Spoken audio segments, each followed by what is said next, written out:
మీ ఇష్టాల్ని మీ అభిప్రాయాల్ని పిల్లల మీద రుద్దటమే గాని పిల్లల ఇష్టాలు ఉండవా అమ్మా? అది అందరికీ తెలియజెప్పాలనే ఈ కేసు ఒప్పుకున్నా. నా దగ్గరకొచ్చి మీ లోకేశ్వరి ఏముందో తెలుసా అమ్మా? నాకు ఏ కష్టం వచ్చినా మా పెద్దమ్మతో చెప్పుకుంటాను. అలాంటి మా పెద్దమ్మే నన్ను పట్టించుకోవటం మానేసిందంటే నా కష్టం ఇంకెవరికి చెప్పుకోవాలనుకున్నట్టు బోరును ఏడ్చింది. అందుకే ఏ కేసు ఒప్పుకున్నాను. మీరు నన్ను క్వశ్చన్ చేయటం కాదమ్మా, కోర్టులో నేనే మిమ్మల్ని క్వశ్చన్ చేస్తాను. సమాధానం చెప్పడానికి సిద్ధంగా ఉండండి.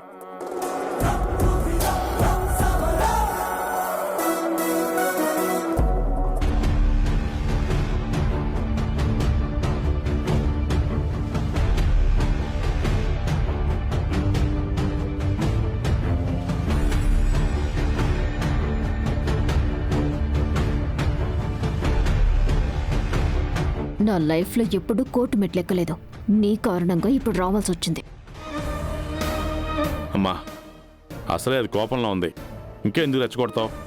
రెచ్చగొట్టాల్సిన వాళ్ళు ఆల్రెడీ రెచ్చగొట్టారు కదా, అందుకేగా ఇక్కడి వరకు రావాల్సి వచ్చింది. Silence, silence.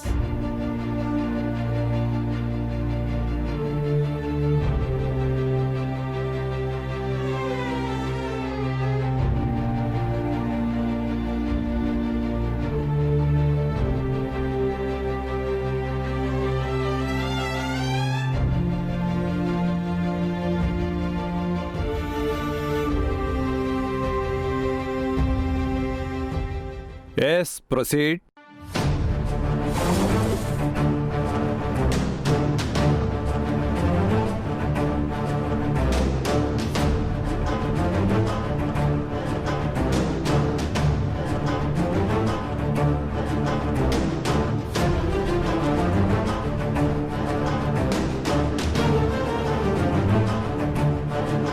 యువర్ ఆనర్, ఇది ఒక సిల్లీ కేసు. మీ ముందు బోన్లో నిలబడ్డ ఈ పసిపాపను చూస్తేనే మీకు విషయం అర్థమై ఉంటుంది. బేసిక్గా చిన్నపిల్లలు వాళ్లకు నచ్చిన బొమ్మలు కొనివ్వకపోతే ఏడుస్తారు, వాళ్ళు చెప్పినట్టు చేయకపోతే అలుగుతారు. ఆ క్షణంలో అమ్మ వద్దు నాన్న వద్దని నాకిష్టం లేదు అంటారు. అలాగని అమ్మా నాన్నల్ని వద్దనే? ప్రతి తల్లిదండ్రులు తమ పిల్లల్ని బాగా చూసుకోవాలని, వాళ్ళకి ఎలాంటి కష్టం కలగకూడదని అనుకుంటారు. ఒక్కోసారి వాళ్ళని మంచి మార్గంలో పెట్టడానికి కోప్పడుతుంటారు, ఓ దెబ్బ కొట్టినా కొడతారు. అది కక్షతో కాదుగా, వేధించాలని కాదు కదా, తమ పిల్లలు బాగుండాలని. అలాగే నా క్లయింట్ ప్రియా తన కూతురి విషయంలో కాస్త కఠినంగా ఉండి ఉండొచ్చు.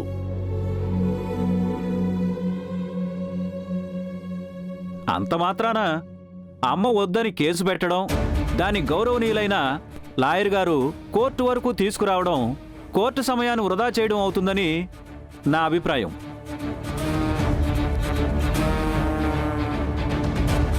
పాప వయసును దృష్టిలో పెట్టుకుని ఇది కేవలం పసితనం వల్ల కోపంతో పెట్టిన కేసే గాని వేరొకటి కాదని వాదిస్తూ ఈ కేసును కొట్టివేయవలసిందిగా కోర్టు వారిని కోరుకుంటున్నాను.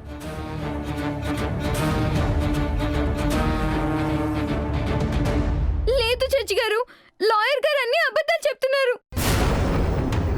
నేను ఆవేశంతో ఈ కేసు పెట్టలేదు. మా మమ్మీ నాకు నచ్చడం లేదు. నాకు మా మమ్మీ వద్దు, తన నుండి విముక్తి కావాలి. దయచేసి కేసు కొట్టేయద్దు జడ్జి గారు, ప్లీజ్ ప్లీజ్ జడ్జి గారు.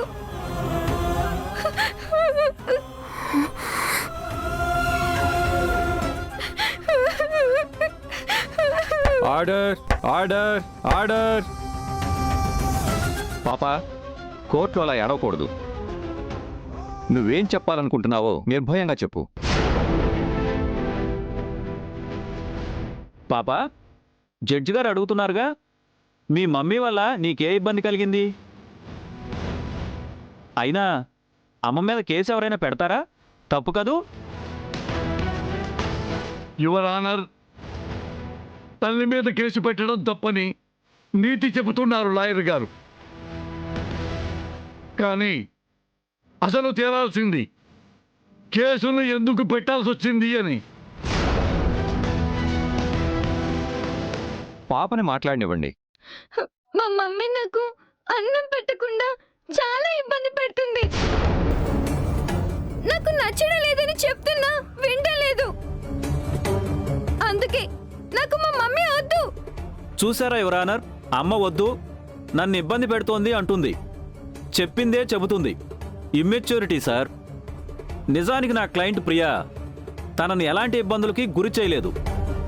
విలువైన కోర్టు వారి సమయాన్ని వృధా చేయకుండా పాపకి కౌన్సిలింగ్ ఇచ్చి నా క్లయింట్ ప్రియకి తనని అప్పగించాల్సిందిగా కోర్టు వారిని కోరుతున్నాను. అవును జడ్జి గారు, మా లాయర్ గారు చెప్పింది నిజం. అది పసిపిల్ల. నాకు అప్పగిస్తే నేను నచ్చ చెప్పుకుంటాను. పాప తరపున లాయర్గా మీరేమైనా మాట్లాడతారా? మాట్లాడాలి యువర్ ఆనర్. నిజానిజాలు బయటికి రావాలంటే నేను ఖచ్చితంగా మాట్లాడాలి. నా క్లయింట్ ఆవేదన కోర్టు వారికి అర్థం కావాలంటే నేను ఖచ్చితంగా మాట్లాడాలి.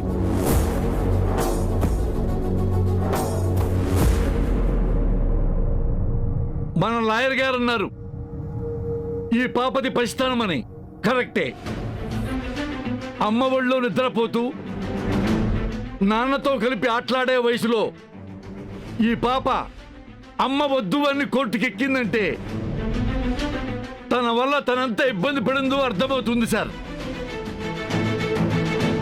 తనకు కలిగిన కష్టమేంటో ఈ పాపతో కాదు, కన్న తల్లితోనే చెప్పిస్తా, కుటుంబ సభ్యులతోనే చెప్పిస్తాను యువర్ ఆనర్. సార్, మీరు ఆ ఫ్యామిలీ లాయర్ సార్. కాబట్టే కదండి ఫ్యామిలీలో ఎవరికి అన్యాయం జరగకుండా ఈ కేసు ఒప్పుకున్నాను.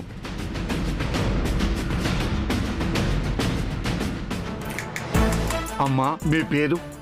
ప్రియా. ఏం చేస్తుంటారు? House wife. మీ పాప ఏమని కేసు పెట్టిందో మీరు విన్నారుగా. అదేదో చిన్నతనంతో కేసు పెట్టింది. దాన్ని మీరే పెద్ద చేస్తున్నారు. అయితే మీరు మీ పాపను ఎలాంటి ఇబ్బంది పెట్టలేదన్నమాట. అవును. మీ పాప తనకి భోజనం పెట్టలేదని కంప్లైంట్ ఇచ్చింది. అది నిజమా అబద్ధమా? రోజు 3 పూటల రాగి చావ మాత్రమే పెడుతుంది. కారణం ఏంటమ్మా? దాన్ని నేను మోడల్ చేయాలనుకున్నాను. నాకు తెలిసిన ఫ్రెండ్ ద్వారా దాన్ని యాడ్స్ లో యాక్ట్ చేయించాలి అనుకున్నాను. అందుకని డైటింగ్ అని జాగింగ్ అని ఆమె ఇబ్బంది పెట్టారు, అంతేగా? అది ఇబ్బంది ఎందుకు అవుతుంది? అన్నం పెట్టకుండా కడుపు మార్చడం తప్పు కాదంటే ఈ తల్లికి యువర్ ఆనర్. అయినా ఈ ఒక్క కారణంతోనే మీ పాప మిమ్మల్ని వద్దనుకుంటుంది అని నేను అనుకోవటం లేదు. అసలు నిజమేంటో చెప్పండి. అబద్ధం చెప్పాల్సిన అవసరం నాకు లేదండి. అసలు ఈ పరిస్థితి రావడానికి కారణం నేను కాదు, ఈ గీత.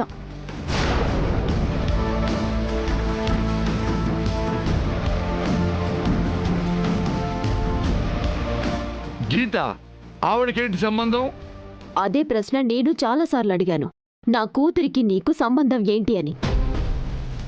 ప్రతి దానికి తనని వెనకేసుకురావడం, తన దృష్టిలో నన్ను తక్కువ చేసి చూపించడం, నా బిడ్డని నాకు కాకుండా చేయాలని ప్రయత్నించడం, అలాగే దానికి సంబంధించిన ప్రతి పనిని తనే కల్పించుకొని చేయడం, ఇవే కారణాలు. నా కూతురికి దాని మీద ప్రేమ కలగడానికి, నా మీద ద్వేషం కలగడానికి ఇవే కారణాలు, ఇవే నిజాలు. అబద్ధం. నా ఇంట్లో పిల్ల కాబట్టి అది నా బిడ్డే అని ప్రేమగా చూసానే తప్ప తల్లిని బిడ్డని వేరు చేయాలని నేనెప్పుడూ అనుకోలేదు. Order, order, order. మీరేమైనా చెప్పాలనుకుంటే బోన్లోకి వచ్చి చెప్పండి.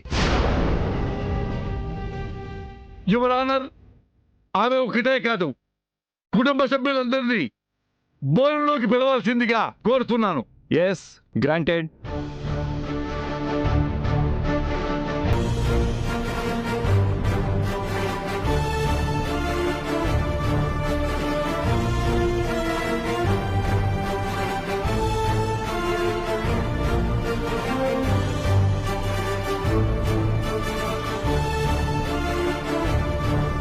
చూడండి మాణిక్యం.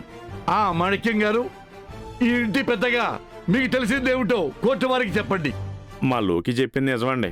అందంగా తయారు చేయాలి, స్లిమ్గా తయారవ్వాలని నా కోడలు నా మనవరాలు కడుపు మార్చిన మాట నిజమండి. ఆవిడ అలా చేస్తుంటే మీరంతా ఏం చేస్తున్నారండి? తప్పని చెప్పామండి, నచ్చ చెప్పాలని చూసాం, కానీ ప్రియ మా మాటలు వినిపించుకోలేదు. ఏమైనా గట్టిగా చెప్దామంటే చేస్తానని బెదిరిస్తుంది.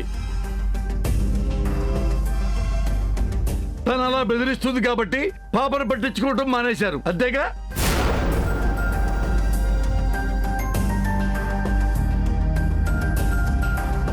ప్రియ గారు, అవును, ఈ పాప తండ్రి రాలేదేంటి? మీరు రావద్దన్నారా? ఆయనే రానని చెప్పారు. కారణం? దేనికి రావాలి కోర్టుకి? కోర్టుకొస్తే ఎందుకు ఇలా జరిగిందని తండ్రిగా నన్ను అడుగుతారు. నా పెళ్ళం ఇలా రాచి రంపాన పెడుతుంది, అందుకే నా కూతురు కోర్టుకి ఎక్కిందని చెప్పమంటావా? అలా చెప్తే నిన్ను చీ అంటారు. లేదా నిన్నే వెనకేసుకొచ్చి నా కూతురు ఏదో చిన్నతనంలో చేసింది అంటే నా కూతుర్ని నేను దోషం చేసిన వాడిని అవుతాను. ఇద్దరిలో ఎవరిని దోషం చేయాలి? నేను అక్కడ చెప్తే వెళ్ళారు కదా. నా కూతురు అన్నావు, అడిగితే చస్తాను అని బెదిరించావు. ఇప్పుడు చావు, ఏం ఏడుస్తావో ఏడు, నేను మాత్రం రావట్లేదు. సో ఇంట్లో అందరి నోళ్లు మూయించి మీ కూతుర్ని మీకు నచ్చినట్టుగా మీ ఫ్రెండ్ కూతుర్లా తయారు చేయాలనుకున్నారు. దాని భవిష్యత్తు బాగుండాలని చేశాను, తప్ప? అస్సలు తప్పులేదు.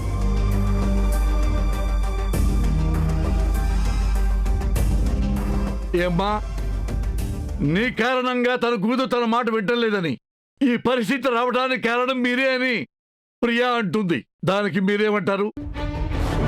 తనని కూడా నా బిడ్డలా ప్రేమగా చూసుకోవడం తప్పెలా అవుతుంది లాయర్ గారు? మరి ఈ బిడ్డ మీద అంత ప్రేమ ఉన్నప్పుడు వాళ్ళంటే పట్టించుకోలేదు, మీరెందుకు చూస్తూ ఊరుకున్నారు చెప్పగలరా?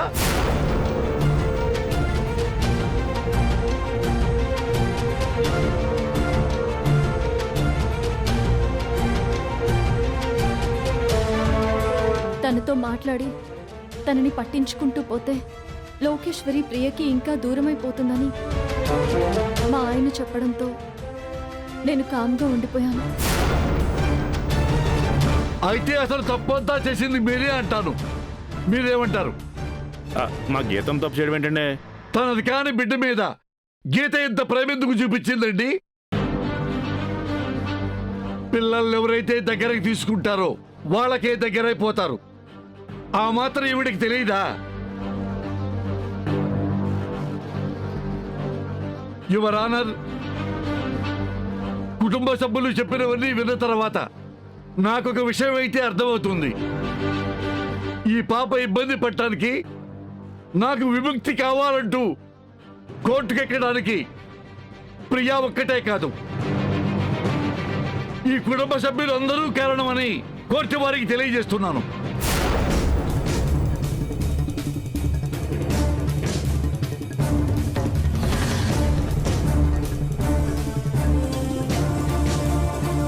పిల్లలు అమ్మ కొడితే నాన్నతో చెప్పుకుంటారు, నాన్న కోప్పడితే అమ్మ దగ్గరకు వచ్చి ఏడుస్తారు. ఇంట్లో ఎవరో ఒకరికి దగ్గరగా ఉంటారు. ఏం జరిగినా నా కోసం వాళ్ళు ఉన్నారన్న ధైర్యంతో ఉంటారు. కానీ నా క్లయింట్ లోకేశ్వరికి ఆ ఇంట్లో అలాంటి ధైర్యం లేదు, ఎవరి సపోర్టు లేదు. మరి ఆ పసిపాప తనకు వచ్చిన కష్టాన్ని ఎవరితో చెప్పుకుంటుంది యువర్ ఆనర్? కాబట్టే కోర్టు వారికి చెప్పుకుంటుంది. యువర్ ఆనర్, ఇందాక లాయర్ గారు చెప్పినట్టు ఆవేశంతో కాదు, ఆవేదనతో కోర్టుకొచ్చింది. ఆ ఆవేదనను అర్థం చేసుకున్నాను కాబట్టి నేను ఈ కేసు ఒప్పుకున్నాను. పిల్ల అభిప్రాయాలేంటో ఇష్టాలు తెలుసుకోకుండా తమ అభిప్రాయాల్ని పాప మీద రుద్దటం ప్రియ చేసిన తప్పు. యువర్ ఆనర్, కళ్ళ ముందు ఈ పాపను చిత్రహింసలకు గురి చేస్తున్నా పట్టించుకోకుండా ఉండటం ఈ కుటుంబ సభ్యులు చేసిన తప్పు. కోర్టైనా తన గోడును వింటుందని తను ఇక్కడికి వచ్చింది. కాబట్టి లోకేశ్వరికి తగిన న్యాయం చేయాలని కోర్టు వారిని కోరుకుంటున్నాను. That's all your honour. ఈ కేసులో ఎవరిది తప్పు, ఎవరికి శిక్ష విధించాలి అనేది కోర్టు ఆలోచిస్తుంది. లోకేశ్వరికి న్యాయం ఎలా చెయ్యాలి అనేది ప్రశ్న. ఏం చేస్తే తనకి న్యాయం జరుగుతుంది అనేది ముఖ్యం. అమ్మా లోకేశ్వరి, నీ భవిష్యత్తు బావుండాలని అలా చేశానని మీ మమ్మీ చెప్తోంది. తానెక్కడ ప్రాణాలు తీసుకుంటుందో అనే భయంతోనే నీ విషయంలో కల్పించుకోలేదని వీళ్ళు చెప్తున్నారు. వాళ్ళందరికీ చెప్పుకోవడానికి కారణాలున్నాయి సార్, కానీ కష్టం కలిగింది నాకు, బాధని అనుభవిస్తుంది నేను. మీరు కూడా నా మాట వినరా? సరే, నువ్వేం చెప్పాలనుకుంటున్నావో చెప్పు. నాకు మా మమ్మీ వద్దు.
ఈ కేసులో వాద ప్రతివాదాలు, కుటుంబ సభ్యులు చెప్పిన మాటలు విన్న తర్వాత, బాధితురాలు లోకేశ్వరి చెప్పిన మాటలు విన్న తర్వాత ఈ కేసుని వచ్చే నెల 10వ తారీఖుకి వాయిదా వేయడమైనది.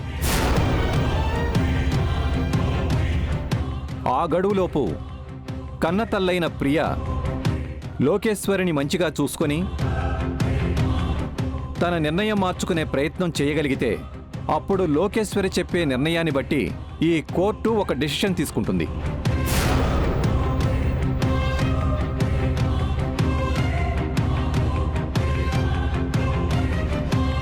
Now the court is adjourned.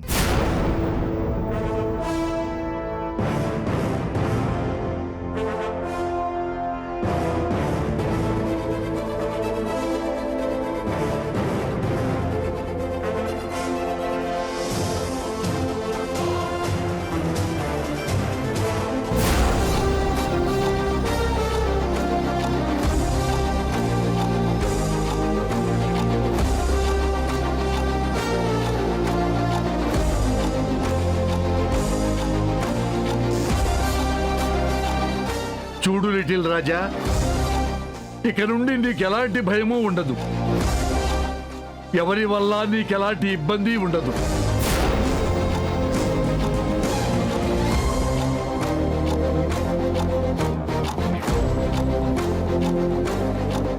లేదంకల్, అదిగో మా మమ్మీ చూడు, నా వంక కోపంగా చూస్తుంది.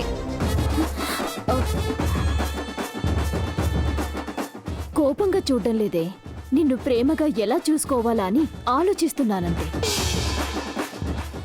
లేదండి, ఇక నుంచి లోకేశ్వరికి ఎలాంటి ఇబ్బంది కలగకుండా చూసుకుంటాను. చూడు ప్రియా, నీ కూతుర్ని మోడల్ చేయాలన్న నీ ఇంటెన్షన్ కరెక్ట్ అయి ఉండొచ్చు, కానీ దానివల్ల లోకేశ్వరి ఎంత ఇబ్బంది పడిందో ఇప్పటికైనా నీకు అర్థమైందనుకుంటాను. చస్తారని బెదిరిస్తే ఇంట్లో వాళ్ళు భయపడి ఉండొచ్చు, కానీ కోర్టు భయపడదు. కోర్టు చెప్పిన దాని ప్రకారం వచ్చే నెల 10వ తారీఖు లోపు నువ్వు మారతావో, నీ కూతురు నిర్ణయాన్ని మార్చుకునేలా చేస్తావో నీ ఇష్టం.